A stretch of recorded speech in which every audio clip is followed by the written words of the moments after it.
Good afternoon. My name is Joseph Kearney, and it is a great privilege for me as Dean of Marquette University Law School to welcome you to this year's George and Margaret Barrock Lecture on Criminal Law.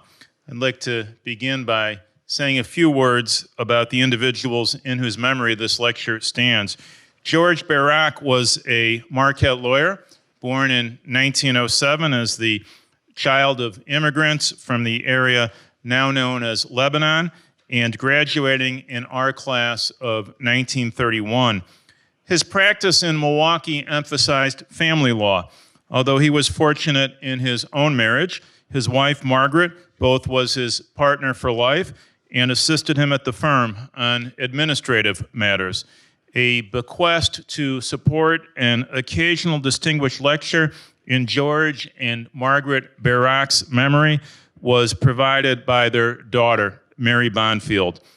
This is that lecture which, from the outset, a decade and a half ago, upon the wise counsel of Professor Michael O'Hare, we determined to devote to criminal law. While this area of the law was not George Barrock's own specialty, it is of a piece with his practice, which engaged with individuals in our society in their everyday legal problems. Moreover, criminal law is an historic strength of Marquette University Law School for scores of years insofar as our teaching and our graduates' practices have been concerned, and for several decades now also in terms of our faculty's scholarly interests and engagement. So we have been very pleased to offer this lecture annually, pandemic permitting. And we are not just pleased, but fortunate to welcome this year's Barrock lecturers, our first plural. Paul G. Cassell is the Ronald N. Boyce Presidential Professor of Criminal Law and University Distinguished Professor of Law at the University of Utah. He has served as a law clerk to the Honorable Warren Burger, Chief Justice of the United States, as a lawyer in the U.S. Department of Justice, both in Main Justice and as a prosecutor, and as a federal district judge. He is known nationally for his advocacy in protecting the rights of crime victims during the criminal justice process. Edna Erez is broadly educated, having received an LLB from the Hebrew University of Jerusalem and a PhD in sociology from the University of Pennsylvania. She has taught in the United States and internationally in any number of other countries, and she too is very widely published. Since 2007, she has served as Professor of Law, Criminology, and Justice at the University of Illinois at Chicago. For this Barrock lecture, our guests will ask and partly answer the question, what does the Larry Nassar case teach us about the value of victim impact statements? Their full answer, the study which they have publicly released in draft form today, will be published next year in the Marquette Law Review. Won't you please join me in welcoming Professor Cassell, who will speak first, and Professor Erez. Thank you.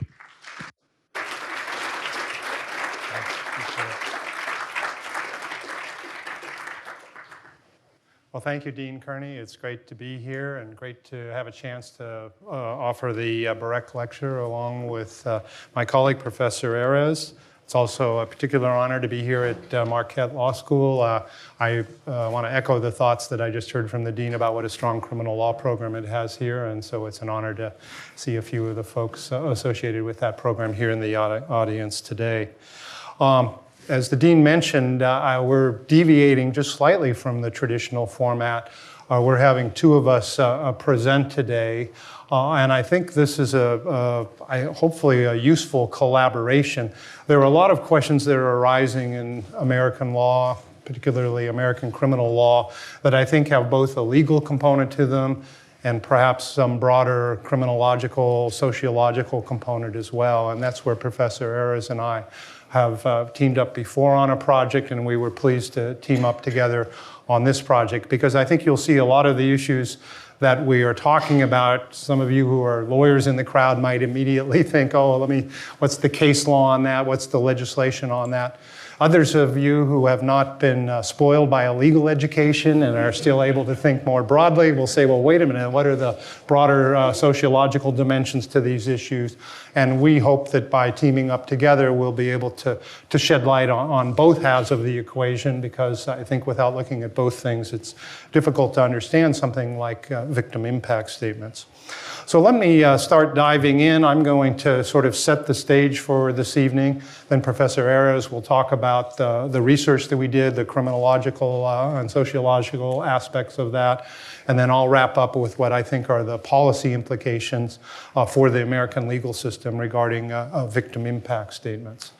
And so I think just about everyone in this room might recall several years ago the Larry Nassar case. I won't honor him with the honorific of Dr. Larry Nassar, but he was the physician for a number of young women who were participants, many of them in the Michigan State University athletics program. Also USA Gymnastics. A number of the victims in this case were extremely accomplished athletes competing at the international level, and some of them even representing the United States in the Olympics. And I think everyone is broadly aware of the general story here, that over a 20-year period of time from 1996 through 2016, using his access to young, in this case, women athletes, some of them as young as 9 years old. Nassar abused them over the course of, 20 years. So literally hundreds and hundreds of victims, and probably thousands and thousands of sexual assaults perpetrated under the guise of offering medical treatment, quote unquote.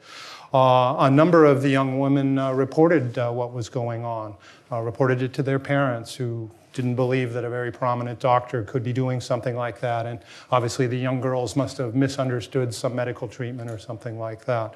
A number of them reported it to other institutional authorities at USA Gymnastics or Michigan State University, and none of them were believed over a period of several decades. Ultimately, they were believed by the Indianapolis Star.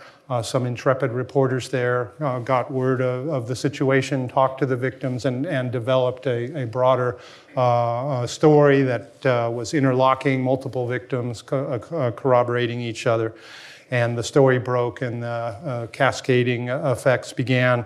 There were multiple criminal prosecutions, some of them at the federal level for possession of child sex abuse materials, a couple of them in Michigan State Court for sex abuse. And we'll be focusing on one of those criminal prosecutions that was in front of Judge Aquilina. I'm sure many of you had a chance to see either on the evening news, or it was actually sort of gavel-to-gavel coverage on some stations, where 168 women came to present victim impact statements about Nassar after he had already pled guilty. And so we're looking tonight at a sentencing proceeding. Now, victim impact statements. Why do they get to come up and do that? Why do the victims get an opportunity to address the court? And there were cameras there as well in the courtroom, so address broader audiences. And part of the reason is that Michigan, in its state constitution, Article 1, Section 24, provides a list of rights for crime victims, including among those rights the right to make a statement to the court at sentencing. So we'll refer to that as a victim impact statement, or sometime a VIS of an abbreviated form.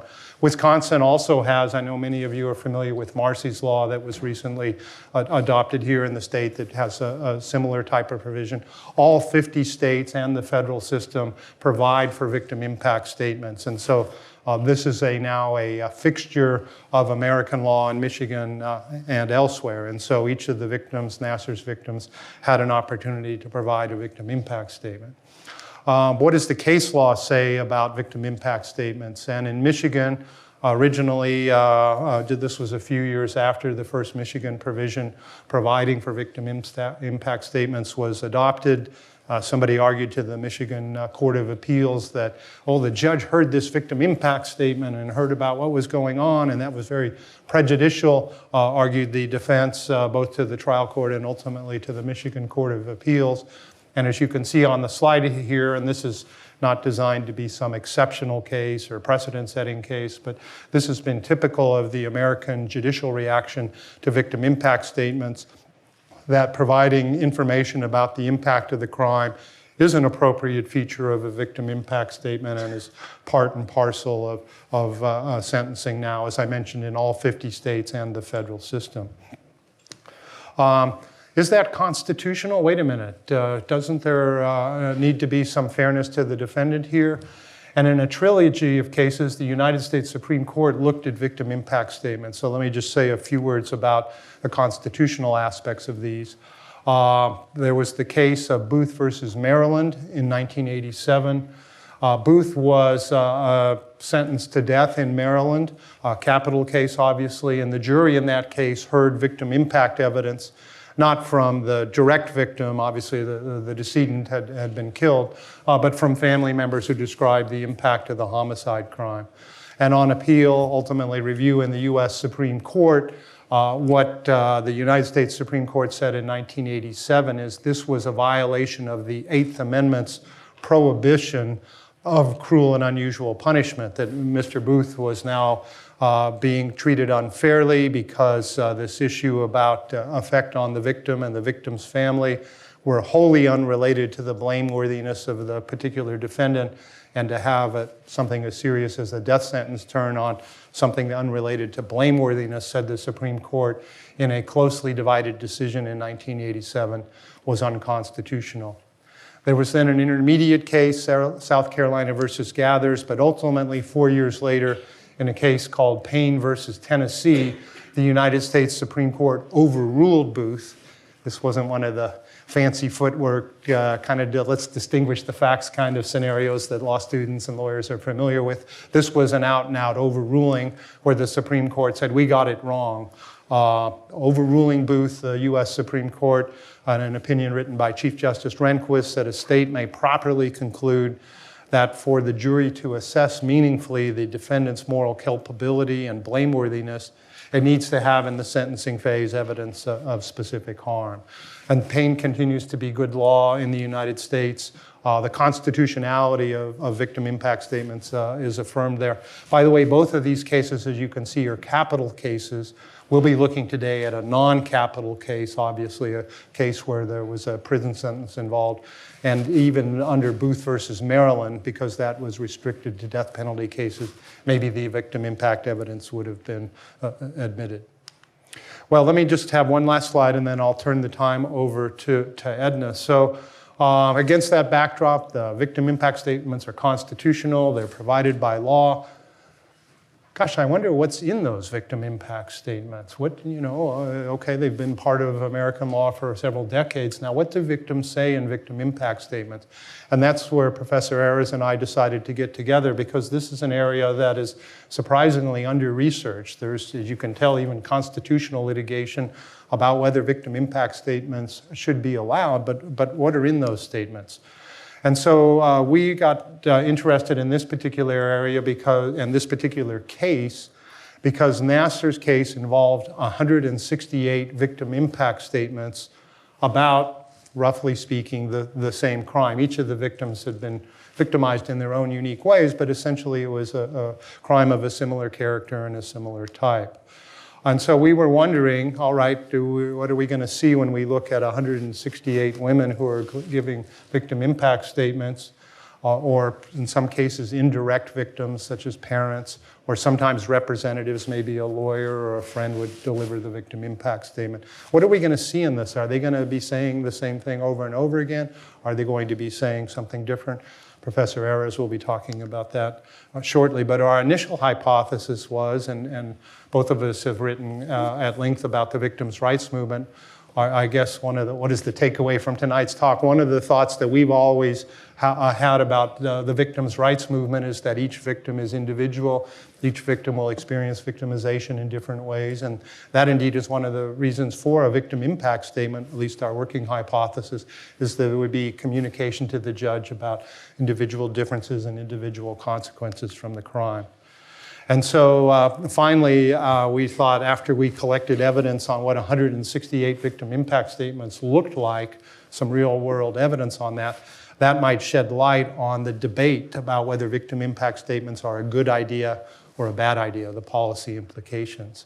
But before getting to those policy implications, what I'm going to do now is turn the time over to Professor Erez, who will tell you about what we found.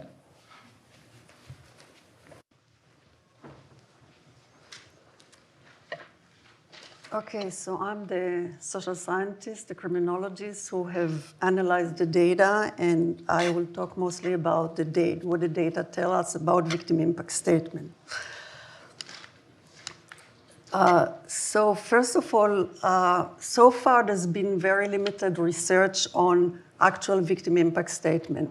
There is a lot of research debating whether a victim statement is legitimate in criminal procedure and so forth, but most of those who have debated it really did not see any actual victim impact statement. And in some cases, if they saw one, it's usually they'll pick the one that supports their point.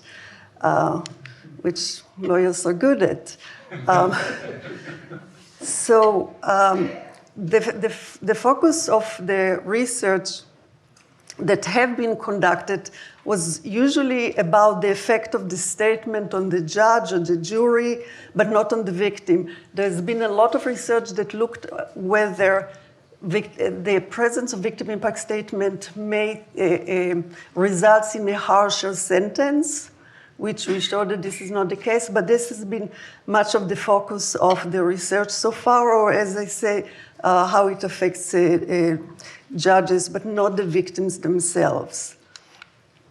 As Paul have said, because crimes and victims vary extensively, we don't have a typical victim impact statement, and we don't know what it includes and excludes. And this was the purpose of our study.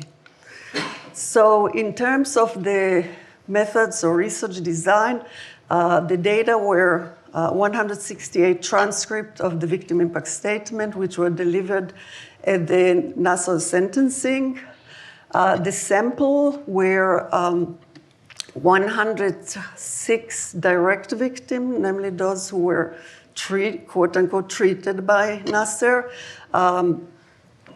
And some of them were actually minors, and 26 indirect victims, parents, siblings, intimate partners, that usually suffer just as much and sometimes more than the victim themselves. And there were 36 representatives, some victim advocates, so sometimes the parents represented, or other family members representing the victim themselves. The analytical strategy, to those of you who know something about social science, it was a context analysis of the transcript, and then we process it through a SPSS program and use Atlas DI to analyze the qualitative data. The SPSS is the quantitative data. And is this for me?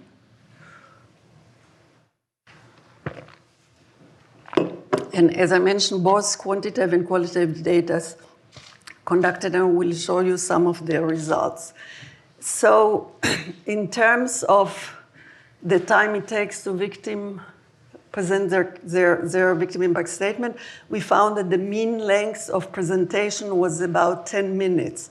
The mean was 8 minutes. I mentioned who are the people who delivered it.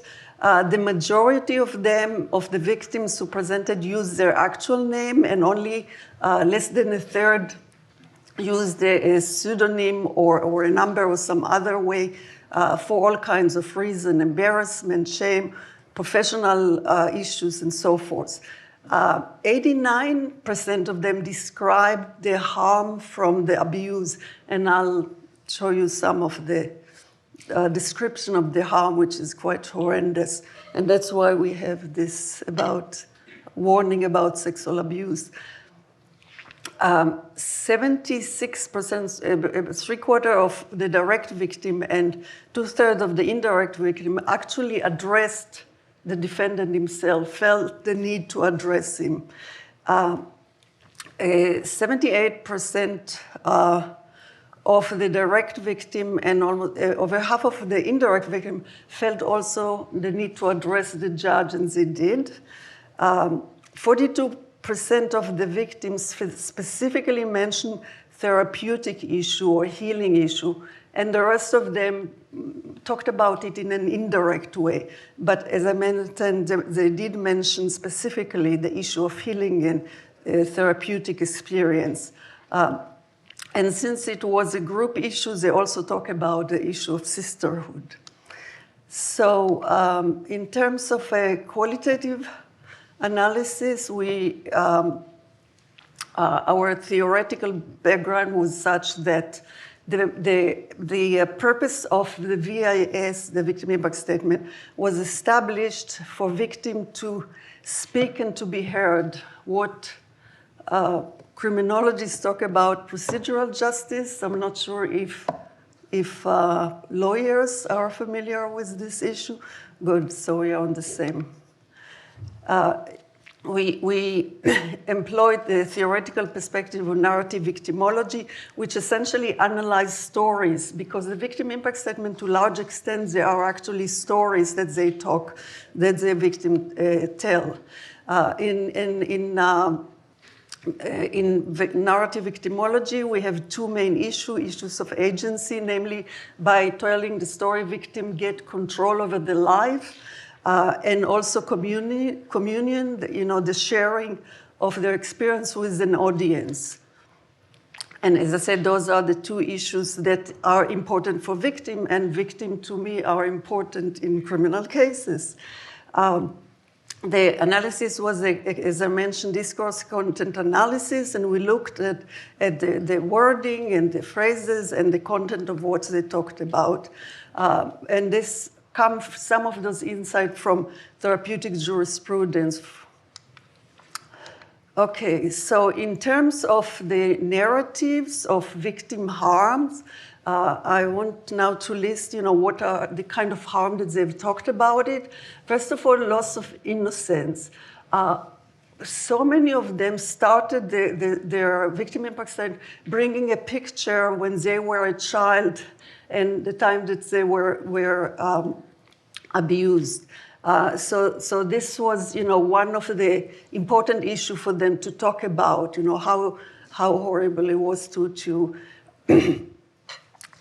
abuse such young girls. Some of them also talked about what kind of girls' interests are during this time, and I'll have some of these quotes later on. Obviously, they talked about the physical pain, and they were also upset about the fact that they went to Nassar to get treated for physical pain, and he actually caused them more physical pain as well as the embarrassment when he did his quote-unquote treatment, which was the abuse. Sexual abuse, they described it in detail, including the grooming that he used and the manipulation that preceded all these sexual activities, grooming, telling him he's their friend, they should call him Larry, not call him Dr. Nassar, and so forth. Mental anguish, all knowing that they are going to this treatment, that many of them did not like it, but also the fact that they were not believed by the authority when they complained about it. They talked about loss of trust in people, in person of authority, but particularly doctors like Nassar, that he's present himself both as a friend and a doctor, and therefore, doubling the sense of betrayal. And the loss of trust in institution, the Michigan State University and the USA Gymnastics, which enabled the abuse and allowed it to continue. And of course, the secondary victimization experiences that they had by the police, by other authority that, as I said, did not believe them.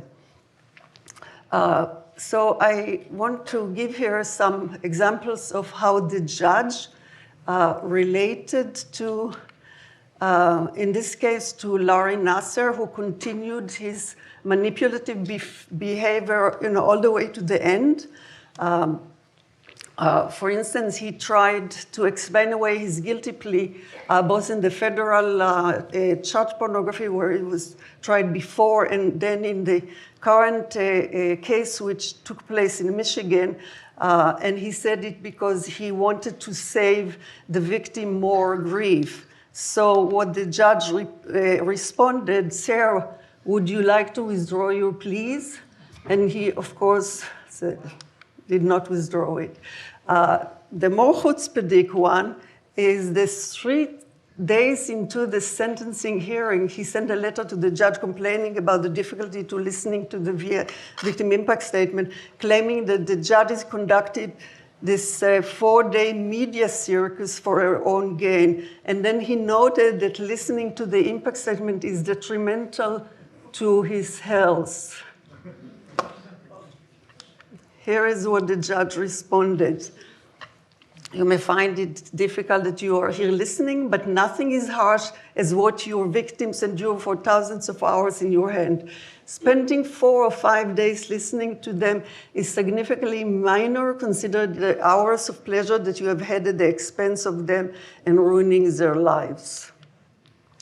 So in terms of the benefits of victims in participating and delivering the victim impact statement, first of all, very important is that they had the opportunity to speak and be heard, receive information of the harm, confront the defendant, and all these issues of agency, and all these were highly empowering, and they talked about it. The sisterhood and solidarity feeling that they experienced, the community, was also very positive, increased their agency and a sense of empowerment. This may be especially to multiple victims, but the fact that they had audience that was enough, I think, in such cases. And obviously the fact that the court has made Nassar listen for over seven days to all these powerful victim impact statements, and this experience restored their victim trust in the justice system, which is another big point. So I have here some of the quotes from the victim impact statement about description of abuse and how they presented it. And involved in it are some of the sexual abuse. So it's for you to read it.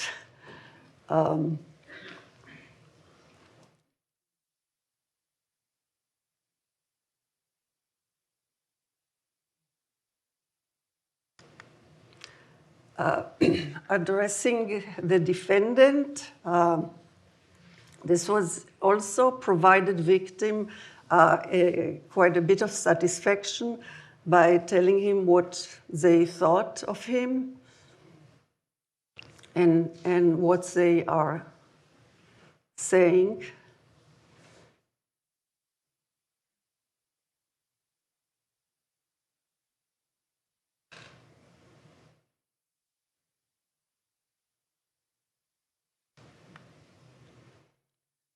Here's a description of a long-term harm by one of the victims.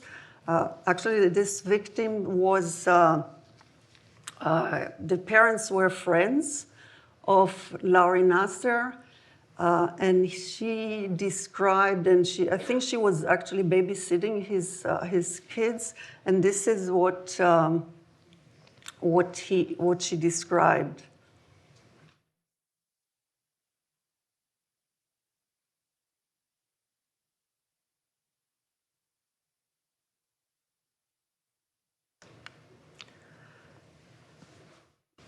Here, a victim talks about the therapeutic qualities of bringing Nassar to justice. Yeah, having lots of satisfaction that her charges, she was the one to get him arrested.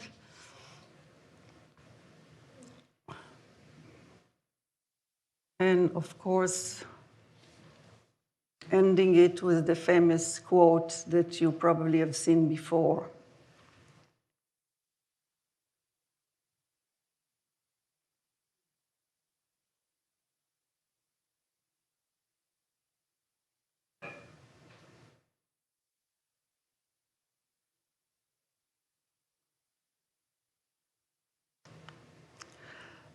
The communication with the judge was also very important for the victims, telling the judge what they feel about what he has done to them, and essentially warning the judge that Nassar is a predator without boundaries, and eventually that they have done their job in presenting the victim impact statement, and now it's her job to make the decision about the sentence.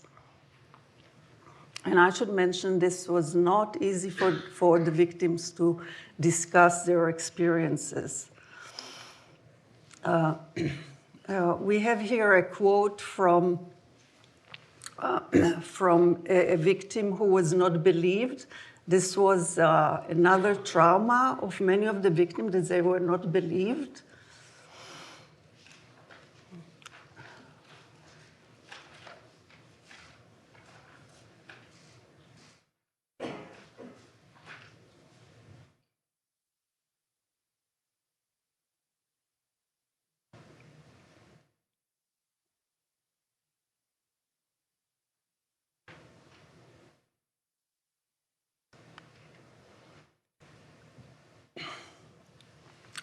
This is an exchange with a victim who considered suicide.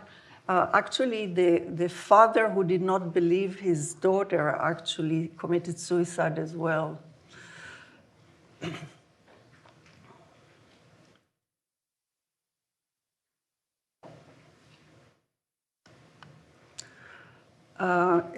Another exchange with an indirect victim, very empowering. As I said, the indirect victim in some cases have talked about harm and suffering much more the victim themselves. And this was the judge's statement to Nassar at the end of the 7-day sentencing hearings.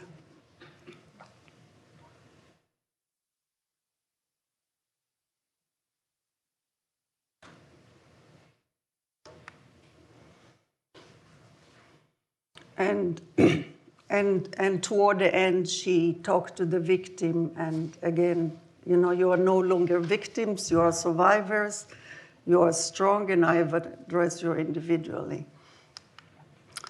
So in summary, we see that the sentencing of Nassar essentially demonstrated the potential of delivery of victim impact statement to satisfy victim need to speak and be heard, and victim need it, I can tell you from a victim perspective.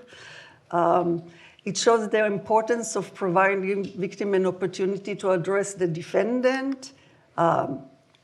It's highlight the critical role that the judge have in handling victims, restoring their trust in the system, empowering them, and increasing satisfaction with justice. Those are issues that are concern of therapeutic jurisprudence. And we think that judges, as well as anybody who deal with victims in criminal context, should be trained with victim-related concern and maximize the benefit of sentencing hearing for victim, because as I mentioned, this is not easy for them to do. Thank you.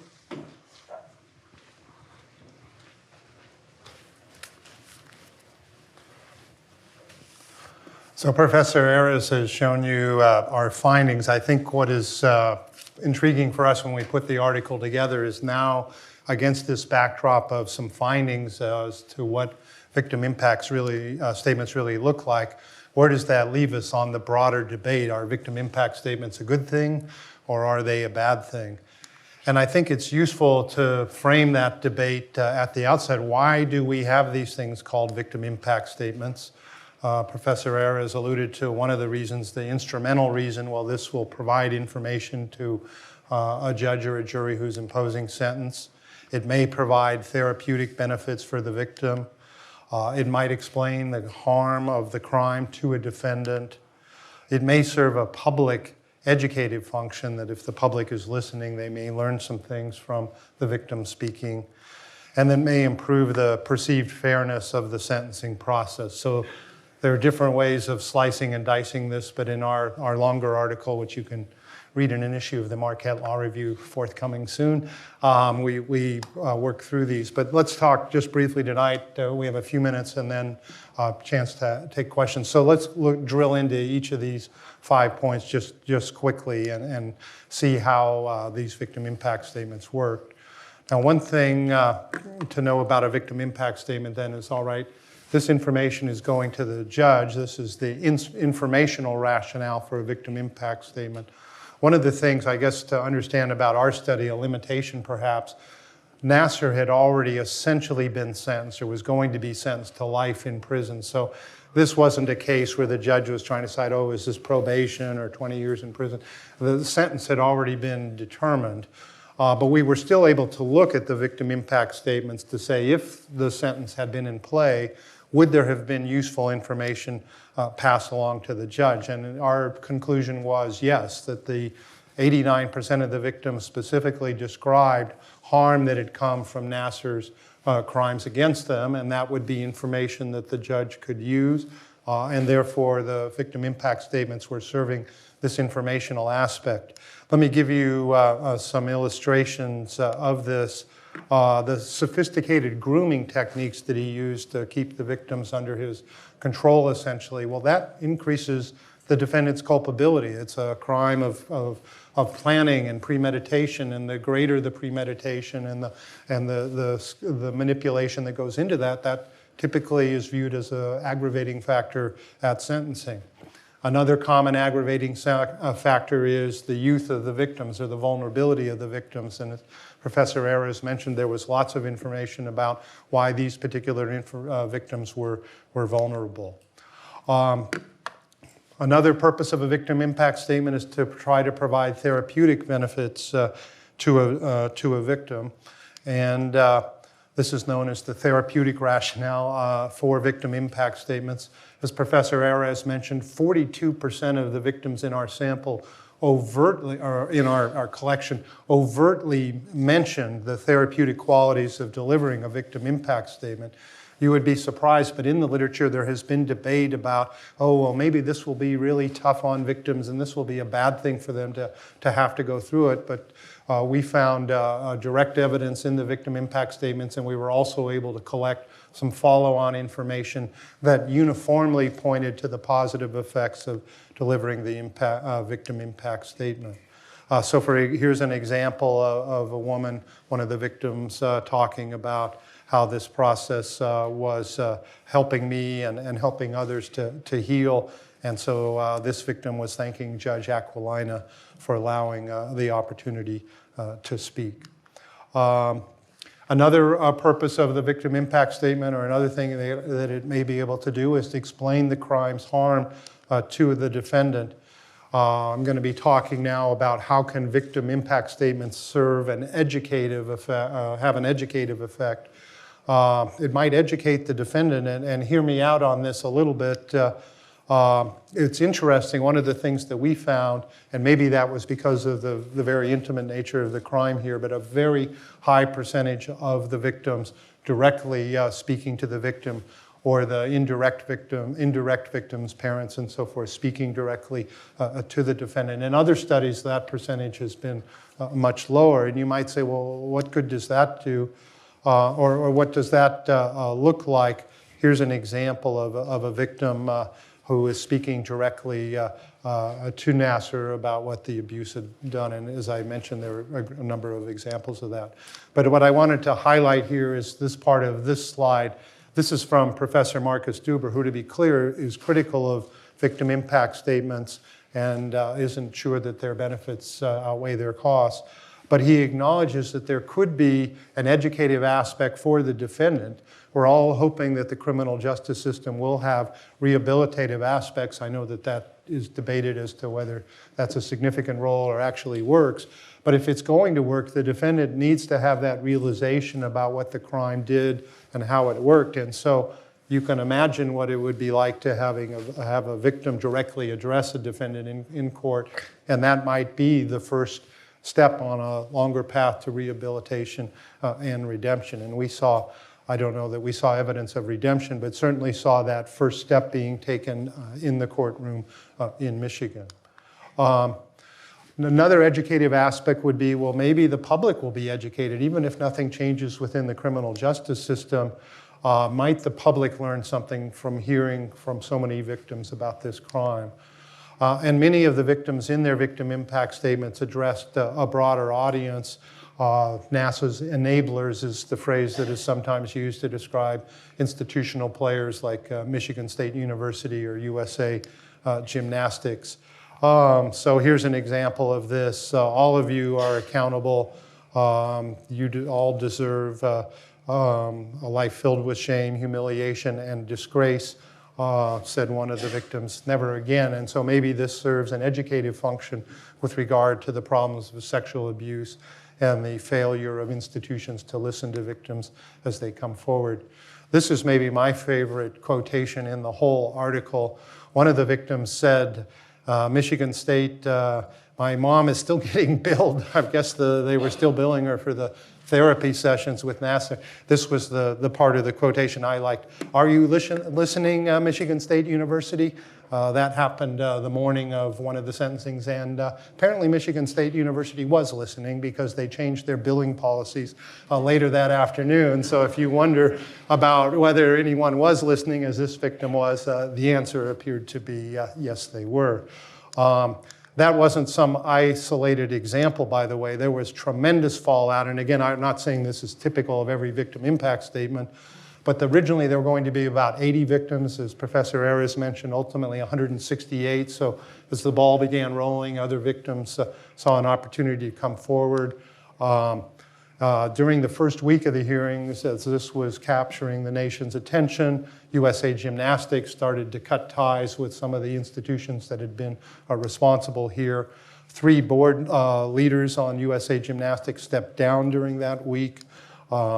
Texas Governor Greg Abbott ordered an investigation. One of the training facilities had been located in his state, and he ordered, I think, is it the Texas Rangers or somebody to take a look into that and see what was going on. Michigan State University's president and athletics director stepped down literally during the testimony. Congress was apparently paying attention as well because legislation that had been stalled in Washington, D.C. suddenly sprung to light and was passed within about, I believe, 2 to 3 weeks following the victims coming forward. So even if the victim impact statements didn't change anything inside the courtroom, this is admittedly perhaps a dramatic example, but a very clear example of the statements serving an educative function. And let me sort of end, I guess, with this last point.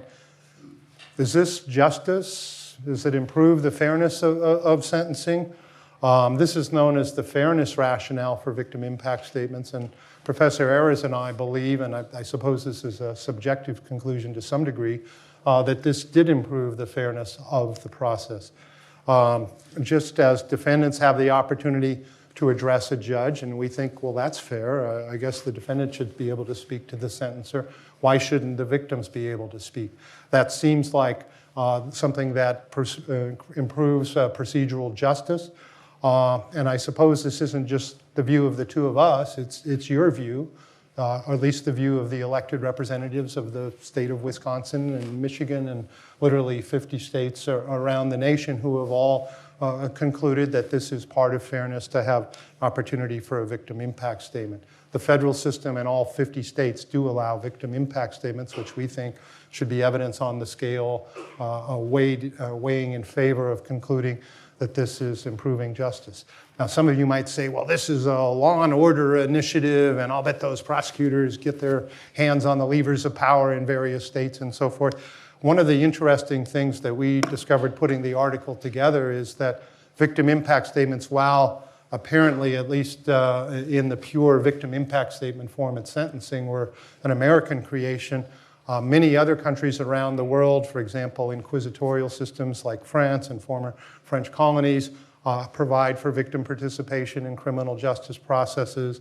Many Latin American countries in the same vein. England, Wales, Scotland, many European countries have moved in that direction, and a variety of others. So there is a sense of fairness that rings true not just within our country, but literally around the globe. One last point, and then I'll stop and we can take some questions.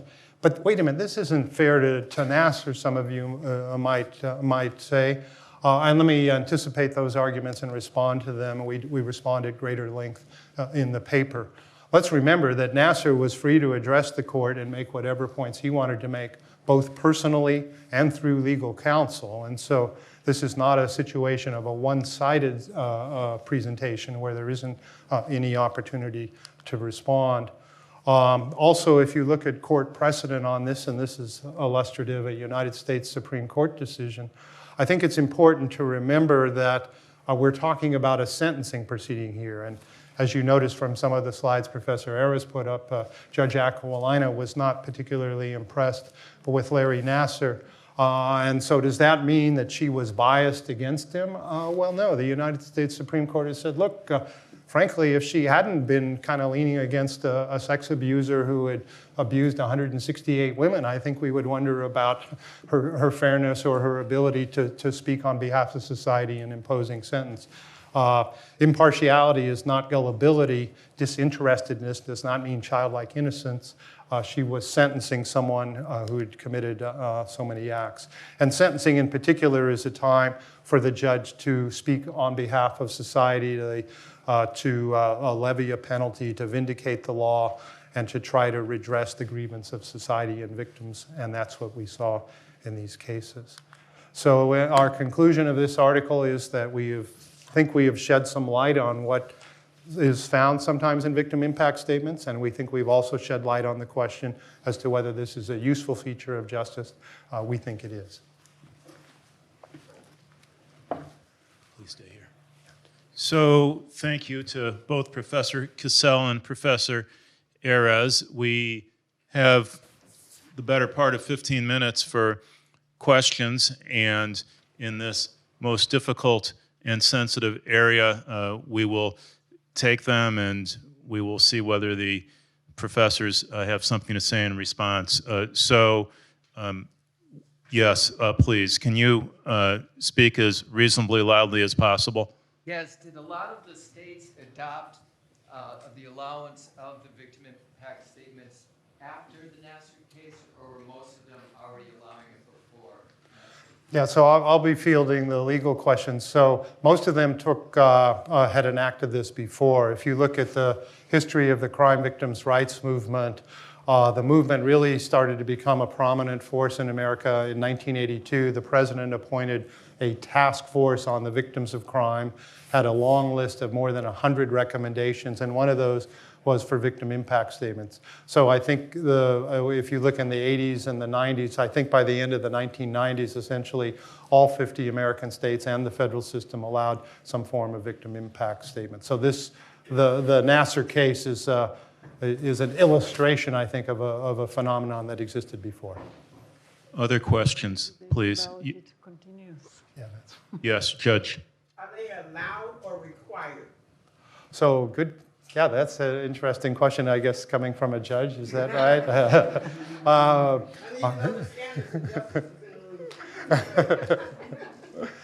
So my understanding in Michigan, and I believe in Wisconsin by virtue of the operation of Marcy's Law, they are required, that a victim has a constitutional right to give a victim impact statement. Now, I'm a former trial court judge, and one of the things I constantly remind our students, and you'll probably be sympathetic with this, how do we solve the world's problems? Through the sound discretion of the trial court judge. So how long should a victim, the sound discretion of the trial court judge, particularly on factual issues. I think it sounds like you have an appellate court colleague that you want to make sure is fully aware that those trial court judges can look the witnesses in the eye and make determinations. We are so sensitive in Wisconsin that we do not even use the phrase abuse of discretion anymore with respect to the trial court, erroneous exercise of discretion. So just to be clear, required in the sense that the victim has the option of giving it, certainly not in the sense of Forcing them. right. Not forcing them, giving them an opportunity. I did not realize you were making that point. And related to that, some jurisdictions, perhaps Michigan and Wisconsin, also have a pre-sentence report where the probation officer might collect victim information at that stage, and that's provided to the judge. Other questions? Yes, please. One of your first slides was that the Michigan Constitution allows or requires victim impact statements. What was the legislative history of that? Does your study add to that? So Michigan adopted a constitutional amendment, I believe in, I don't know if memory serves, 1988, maybe 1994, somewhere in there. And that was part of this broader victims' rights movement that created the right. I don't know that our study, as I say, when we put together our study, all 50 states and the federal government already had this institution known as a victim impact statement. But as Professor Erez was reminding me just a moment ago, continues to be the subject of debate among criminologists and elsewhere. I don't know if you want to add anything Law to that. professors, not criminologists. Law professors, I guess, are the most cantankerous about this. That will surprise this audience, I'm sure. So. Other questions? Yes, Professor O'Hare, and then Mr. Koenig. Go ahead. So the claim about therapeutic benefits for the victims who provided statements, that's based on self-reports made at the time of sentencing, right? This study doesn't include follow-up research to determine whether there are durable therapeutic benefits. So we made a decision not to go and try to interview the victims again on the theory that that might potentially be re-traumatizing. But we do have a long section in the paper where we not only took the contemporaneous report, this is Healing Me, but we also found a number of media reports. I think we have, I don't know, roughly 20 to 25 reports that we were able to gather from various media sources or from secondhand reports, like a law professor who had done some interviews. And I know that would then be anecdotal to some degree, but what was significant to us is uniformly positive. We did not find a single reported situation of somebody saying, gosh, I wish I hadn't delivered the victim impact statement. We also situate our conclusions in a broader literature. There has been research done on this topic which tends to support the therapeutic conclusion. Jonathan, there's a microphone right next to you if you want to take it.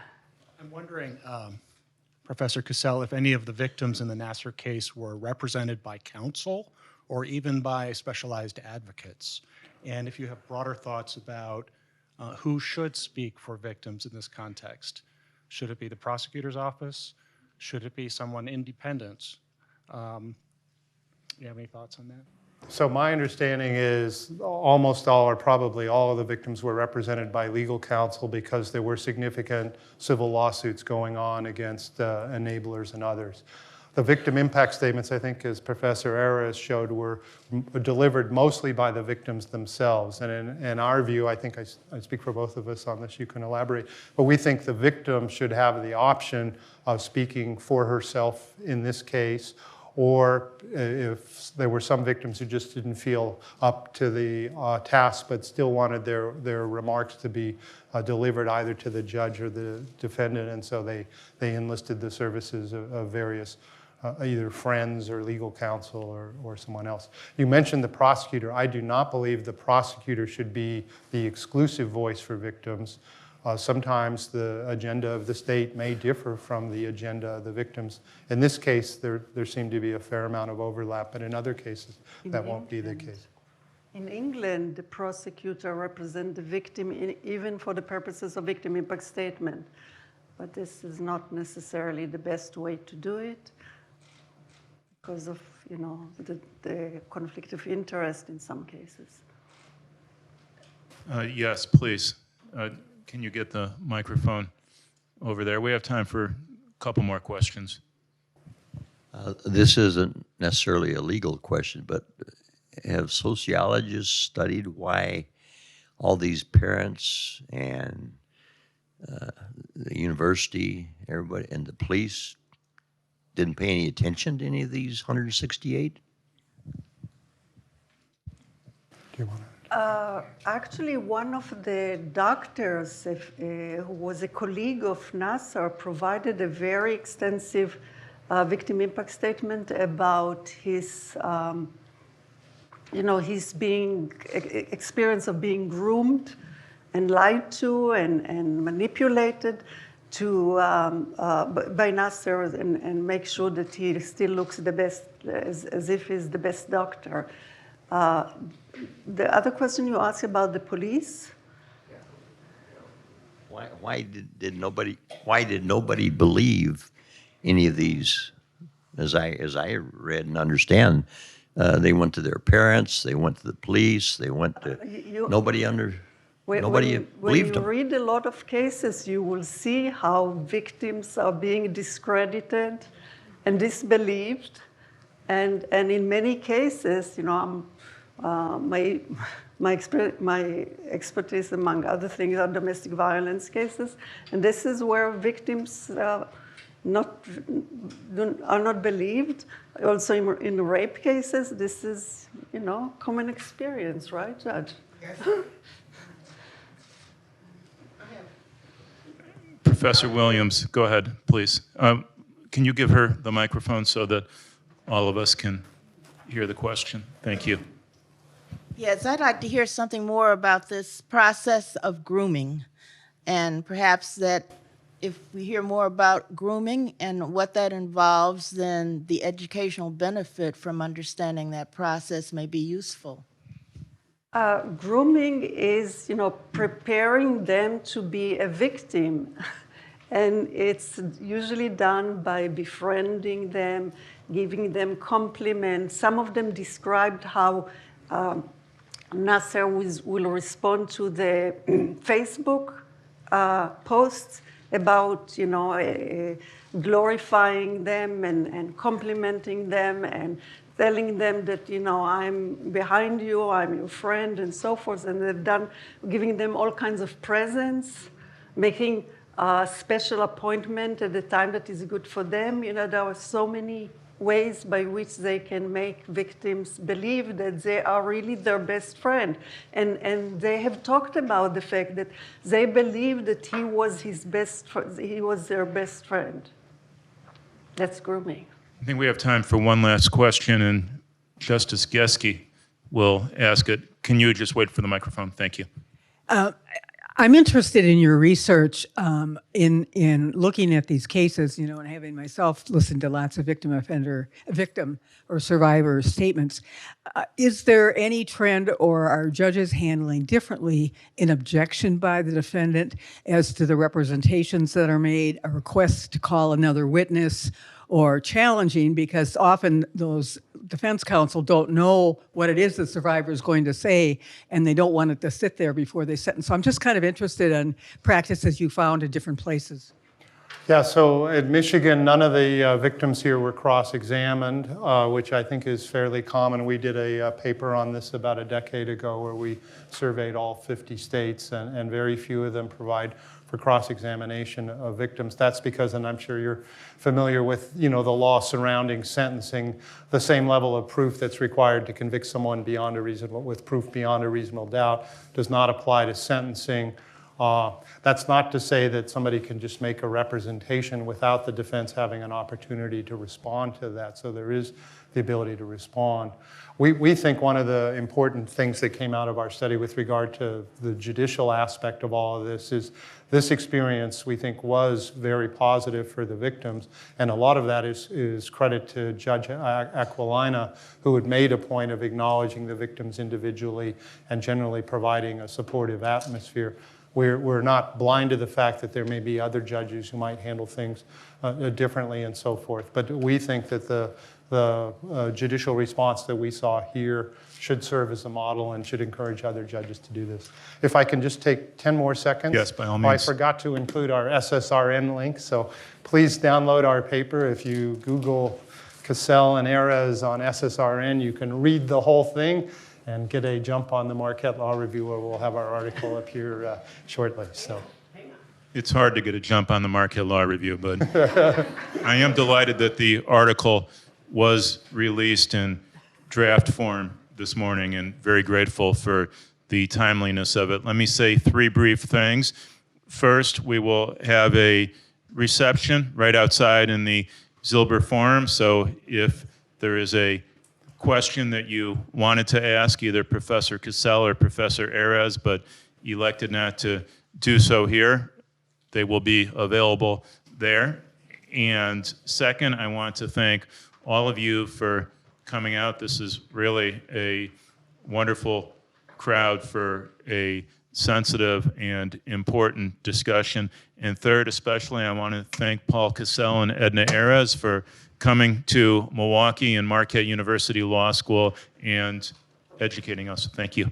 Thank you.